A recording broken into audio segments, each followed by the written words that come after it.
नमस्कार, मैं रवीश कुमार। बंगाल में मुख्यमंत्री ममता बनर्जी और राज्यपाल केशरीनाथ त्रिपाठी के बीच बातचीत का मसला इतना हावी हो गया कि जिन सांप्रदायिक घटनाओं को लेकर इसकी नौबत आई, उसी का डिटेल सामने नहीं आ रहा है। फेसबुक पोस्ट और व्हाट्सएप की दुनिया में हर दिन सैकड़ों मैसेज किसी न किसी धर्म को आहत करते हुए लिखे जा रहे हैं। जब यह लोगों को पता है तो फिर ये कौन लोग हैं जो भीड़ लेकर सड़कों पर उतर आते हैं? इनके खिलाफ क्या ठोस कार्रवाई हो रही है?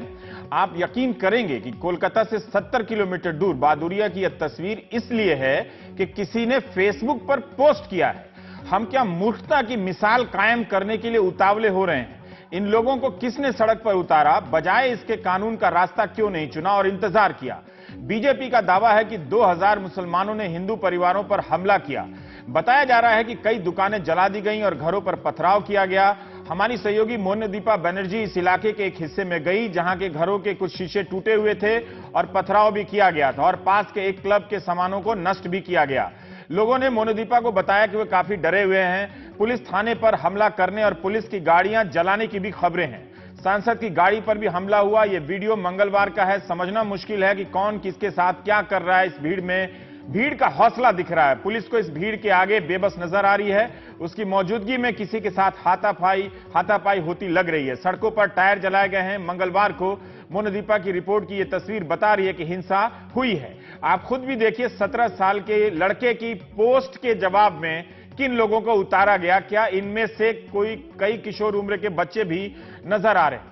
यह सवाल करना होगा कि 17 साल के एक किशोर के फेसबुक पोस्ट को लेकर क्या शहर या मोहल्ले में आगजनी की जाएगी, रास्ता जाम किया जाएगा, तो फिर समाज का क्या होगा?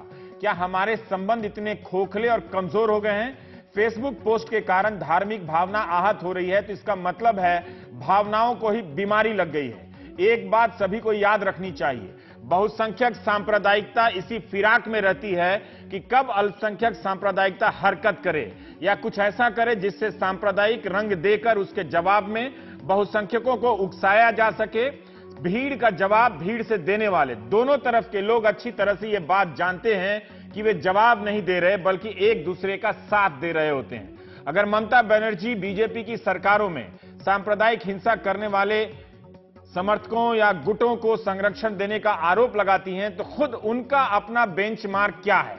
उन्होंने दोनों तत्वों के खिलाफ क्या कार्रवाई की है, यह बताना चाहिए, न कि राज्यपाल के साथ हुए विवाद को प्रमुखता देनी चाहिए। हालांकि वो भी चिंताजनक स्थिति है। बिहार चुनाव से पहले इंडियन एक्सप्रेस में जब अपू एथोस सुरेश थे तब उन्होंने एक शानदार रिपोर्टिंग की थी। 21 अगस्त 2015 की इस रिपोर्ट में अपू ने बताया था कि बीजेपी और जेडीयू के अलग होने के बाद बिहार में सांप्रदायिक हिंसा 3/4 बढ़ गई। जब दोनों साथ थे तो पूरे बिहार में 3.5 साल के दौरान 226 घटनाएं हुई। जून 2013 में अलग हुए और अलग होने के 2 साल के भीतर सांप्रदायिक हिंसा और तनाव की 667 घटनाएं दर्ज की गईं। ज्यादातर घटनाएं मंदिर मस्जिद में मांस फेंकने को लेकर शुरू हुई थी। नीतीश कुमार ने अपने कैंपेन के हर भाषण में कहा था कि कोई मांस इधर उधर फेंकेगा, भड़किएगा नहीं, पर उससे ज्यादा वहां के समाज ने सहनशीलता का परिचय दिया। बंगाल को क्या हो गया है? ममता को अपने ही सहयोगी से सीख लेनी चाहिए। इंडियन एक्सप्रेस की मार्च 2014 की एक रिपोर्ट है जिसमें पुलिस रिकॉर्ड का हवाला देते हुए बताया गया है कि ग्रामीण बंगाल में सांप्रदायिक झगड़े बढ़े हैं। 2008 में सांप्रदायिक हिंसा की 12 घटनाएं दर्ज होती हैं, वहीं 2013 में बढ़कर 106 हो गई। राष्ट्रीय अपराध अन्वेषण ब्यूरो के आंकड़े के अनुसार 2015 में देश के 53 बड़े शहरों में दंगों के 6270 केस दर्ज हुए सांप्रदायिक हिंसा और तनाव के, जिसमें पहले नंबर पर पटना, मुंबई और कोलकाता है।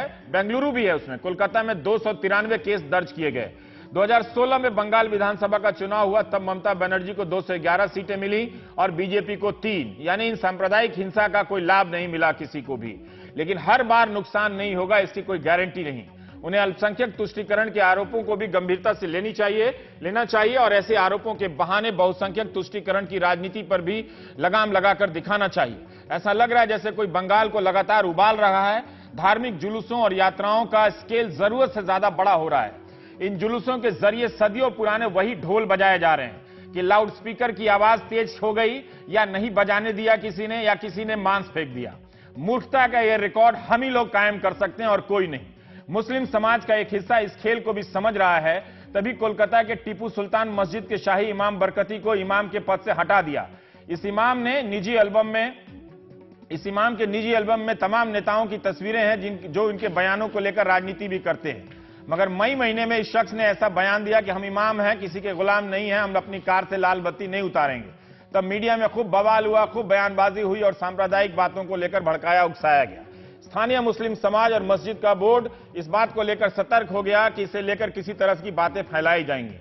इमाम को गद्दी से उतारकर फेंका गया। इमाम साहब कहते रहे कि मुख्यमंत्री का समर्थन प्राप्त था, लेकिन गद्दी नहीं बचा सके। बाद में तृणमूल कांग्रेस के मंत्री ने भी इनके खिलाफ मस्जिद के बाहर प्रदर्शन किया, क्योंकि इन्होंने पाकिस्तान के समर्थन में कथित रूप से बयान दिया था। इस इमाम का यही काम था कि कुछ बयान दे दो जिससे बहस छिड़े और सांप्रदायिकता को खुराक मिले। बहुत लोगों की दुकान ही इस तरह के बयानों से चल रही है। अगर इस तरह की घटनाओं को नजरअंदाज किया जाता रहा और समाज के भीतर से समाज के लिए आवाज नहीं आई, तो लोग एक दूसरे को पहचानने और दुआ सलाम करने के लायक नहीं बचेंगे।